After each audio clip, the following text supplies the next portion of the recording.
लूका की इंजील उसका 10 अध्याय उसके 13 वचन से लेके 15 वचन तक हम पढ़ेंगे।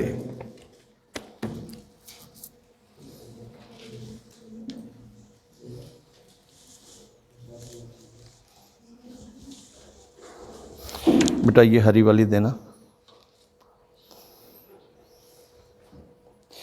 लूका की इंजील उसका 10 अध्याय और उसके 13 वचन से लेके 15 वचन तक। ये नए नियम में 101 पेज पे है। नए नियम में 101 पेज पे मिल गया सबको?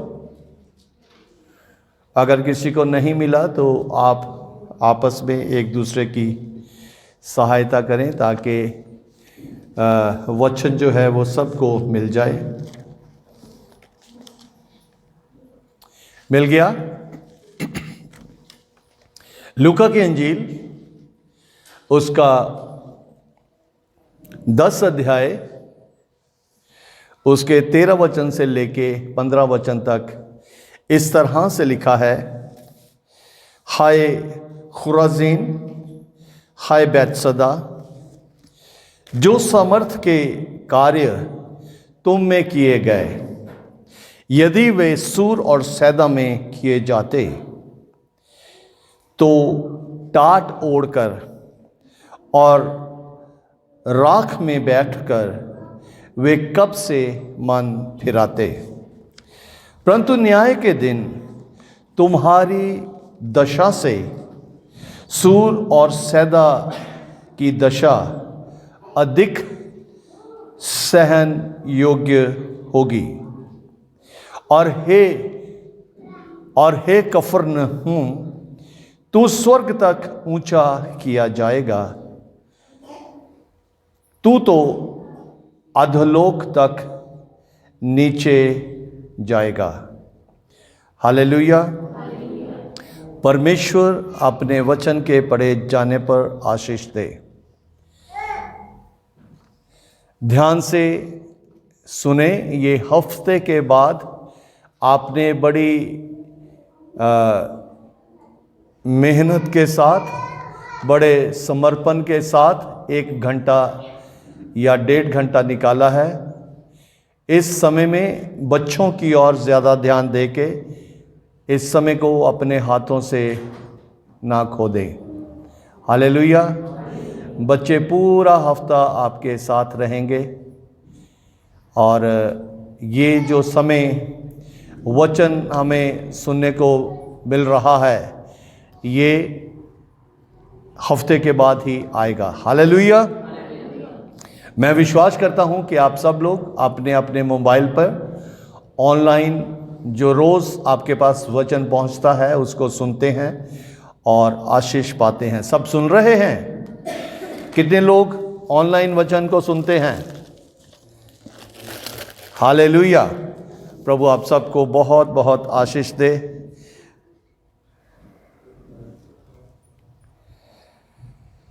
यहां पे जो परमेश्वर दया करने वाला है, जो परमेश्वर चंगा करने वाला है, जो परमेश्वर सारी ज़रूरतों को पूरा करने वाला है, जो परमेश्वर अद्भुत कार्य करने वाला है, जो परमेश्वर असंभव को संभव बनाने वाला परमेश्वर है,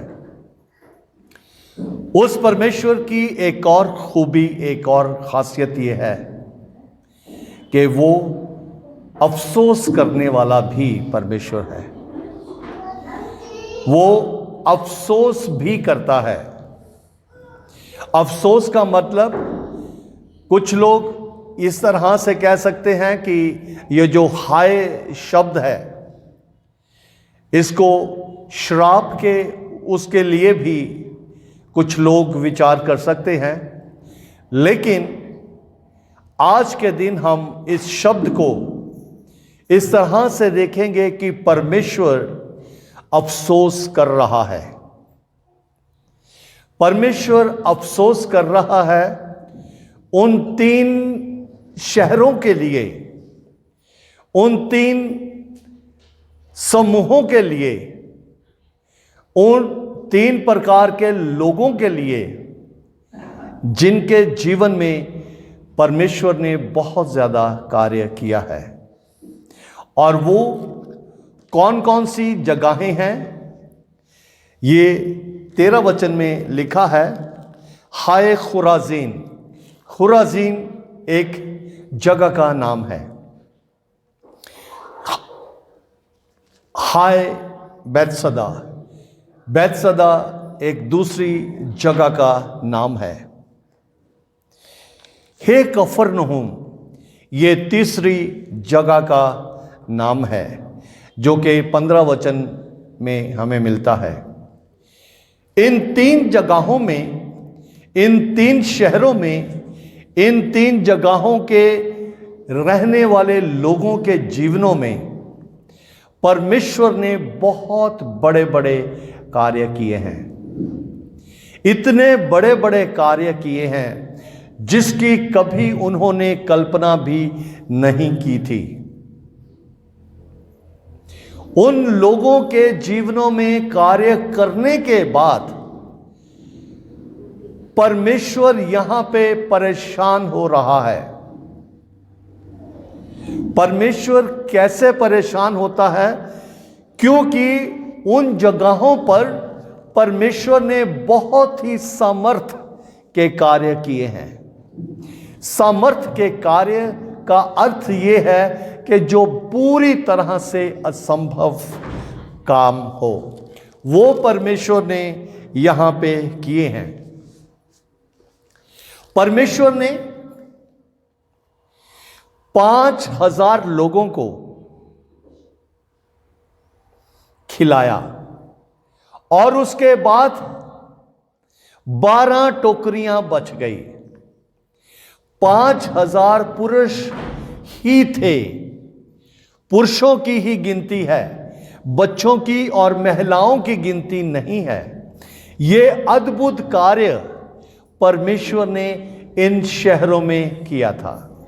बैतसदा एक जगह का नाम है, वहां प्रभु यीशु मसीह ने अद्भुत कार्य किया। इन 3 शहरों में परमेश्वर ने एक जगह पर एक जवान बच्ची जो मर गई थी उसको जीवित किया और उसकी मां के हाथ में सौंप दिया। इन 3 शहरों में परमेश्वर ने अपने चेलों को बुलाया। उसके 12 चेले जो थे इन्हीं शहरों में से प्रभु की सेवा करने के लिए निकले थे। इन्हीं शहरों में से परमेश्वर ने अंधों को आंखें दी। परमेश्वर ने अंधे व्यक्ति को चंगा किया। इन्हीं शहरों में से पतरस की सास जो थी उसको प्रभु ने चंगा किया। इन्हीं शहरों में से लहू बहने वाली जो स्त्री थी उसको प्रभु ने चंगा किया। इन्हीं शहरों में से जो लकवे का रोगी था उसको परमेश्वर ने चंगा किया। इन्हीं शहरों में से प्रभु ने मछली के मुंह में एक सिक्के के द्वारा जो उस समय का टैक्स था, वो कर था, वो अदा किया। लेकिन प्रभु यीशु मसीह इन शहरों के लिए अफसोस करता है। ये 3 प्रकार के लोग जो हैं, ये 3 प्रकार के लोगों के जीवनों में प्रभु यीशु मसीह ने कार्य किया।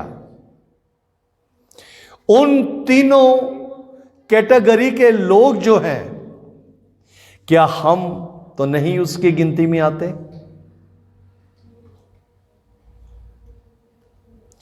उन 3 कैटेगरी के लोगों के जीवन में, मुर्दा जीवन में प्रभु यीशु मसीह ने जीवन डाला। लोगों के जीवन में शारीरिक भूख के अलग हटकर उनकी आत्मिक भूख को भी तृप्त किया। परमेश्वर प्रभु यीशु मसीह ने इस चीज को साबित कर दिया कि वो अनहोनी चीज में भी समर्थ के कार्य कर सकता है। मच्छी के मुंह में कभी किसी को सिक्का नहीं मिला, लेकिन यीशु मसीह को जिस जगह पे वो रहता था वहां का टैक्स देना जरूरी था, और उसके मुंह में से एक सिक्का निकला और यीशु ने अपने चेले को कहा कि अपना और मेरा टैक्स जो है वो भर दे। हालेलुया। प्रभु यीशु मसीह ने उस मुर्दा लड़की को जीवित करके उसकी मां को सौंप दिया। प्रभु यीशु मसीह ने उस औरत के जीवन में, जिसने अपना सब कुछ लिखा है कि बेचकर डॉक्टरों, हकीमों, वैद्यों के ऊपर लगा दिया था, लेकिन फिर भी उसको चंगाई नहीं मिल रही थी, अब उसने ये विचार कर लिया था अपने मन में कि अगर मैं यीशु के आंचल को ही छू लूंगी तो मैं चंगी हो जाऊंगी। हालेलुया। यीशु ने इन 3 शहरों में कार्य करने के बावजूद भी उनके वर्ताव को देखकर, उनके अड़ियलपन को देखकर, उनकी अनआज्ञाकारिता को देखकर इस बात को वो